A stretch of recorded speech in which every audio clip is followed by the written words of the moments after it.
घूंघट वाली बहू, अरे रानी और रानी, सो रही हो क्या अभी तक?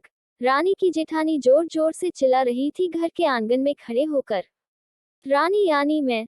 तभी मैं भागती हुई अपने कमरे से निकली और बोली, दीदी आ गई मैं। जेठानी बोली, रानी तुम्हारा नाम रानी है, तुम रानी नहीं हो। मैंने तुम्हें रात में ही समझाया था कि सुबह को जल्दी उठ जाना, तुम्हारी मुंह दिखाई की रस्म है।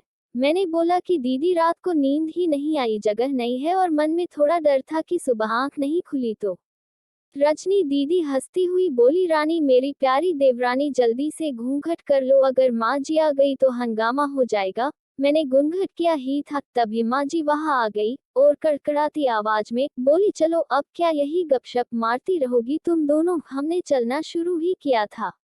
तभी माँ जी ने रजनी दीदी के कंधे पर हाथ रखा और बोली, पता है ना कहा से जाना है और कैसे जाना है। माँ जी ने बोला कि जब भी कोई बड़ा तुम्हारे सामने खड़ा हो तो हमेशा घूंघट में रहना, और कम से कम अपने बड़ों के सामने आना, और बिना घूंघट के तो कभी नहीं। रजनी दीदी कुछ बोली ही नहीं, बस अपना सर हिलाकर हाँ बोल दिया। मैंने भी बस अपना सर हाँ में हिलाया। माँ जी के जाने के बाद मैंने पूछा, रजनी दीदी आप तो स्कॉलर हो और इन सब चीजों को कैसे निभाते हो? रजनी दीदी मुस्कुराए और बोली कि मैं थारे जेठ जी से बहुत प्यार करती हूँ, इसलिए अभी तक चुपचाप सब चीजें निभा रही हूँ। मैं कुछ नहीं बोली और चुपचाप रजनी दीदी के साथ घर के बाहर वाले कमरे में जाकर बैठ गई। वहां पर एक पड़ोस की आंटी जी बैठी थी। वो बोली कि यह कैसे बहू आई है, ससुर जी सामने खड़े हैं और ये यहाँ बैठी है। मुझे कुछ समझ ही नहीं आया, मतलब। रजनी दीदी बोली कि आंटी जी अभी नई बहू है, यहाँ के रीति रिवाज सीखने में थोड़ा समय लगेगा। रजनी दीदी मुझे वहां से उठाकर मेरे कमरे में छोड़ गई। 6 महीने यूं ही छोटी छोटी चीजों में बीत गए। फिर एक दिन मैं राहुल के साथ साड़ी लेने गई।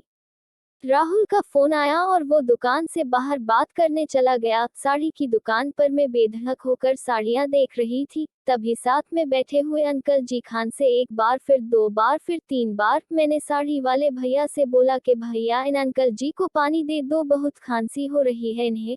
अंकल जी भड़क उठे और बोले, क्या बदतमीज लड़की है ये, कद शर्म लिहाज है या नहीं इसे? दुकान पर हंगामा देख राहुल बाहर से भागकर अंदर आया और अंदर आते ही अंकल जी के पैर छूकर बोले, मामा जी आप यहाँ। मैं घबरा के दुकान से बाहर निकल आई, एक लंबा घुघंट करके गाड़ी में बैठ गई। राहुल बाहर आया और गाड़ी में बैठकर गाड़ी बहुत तेज चलाने लगा। मैंने धीमी आवाज में बोला, गाड़ी बहुत तेज चला रहे हो, कहीं एक्सीडेंट ना हो जाए। हम घर पहुंचे ही थे तभी माँ जी जोर जोर से चिल्लाते हुए बाहर आई, देखो आ गई ये रानी साहिबा, खानदान की इज्जत मिट्टी में मिलाकर। तभी रजनी दीदी आई और बोली, माँ जी मेरे शादी को 6 साल हो गए हैं, मैं अभी तक मामा जी को नहीं जानती, ये कैसे जानेगी? माँ जी जोर से चिल्लाई, देखो कैसे चपड़ चपड़ जवान चल रही है इस रजनी की। कभी राहुल सबकी बात काटते हुए बोले कि माँ ये दोनों सही बोल रही है, अगर ये हमेशा घूंघट करके रहती है तो ये मामा जी को कैसे पहचानेगी? और माँ आज मामा जी के फोन पर तुमने पूरे घर की शांति को भंग कर दिया है।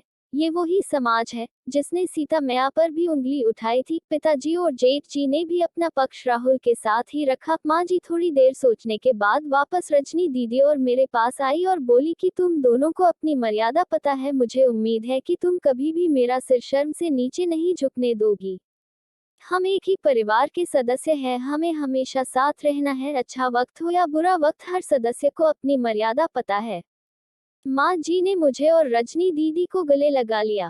प्लीज वीडियो पसंद आए तो लाइक और चैनल पर पहली बार आए तो सब्सक्राइब, कमेंट और अपने दोस्तों के साथ शेयर करना मत भूलना।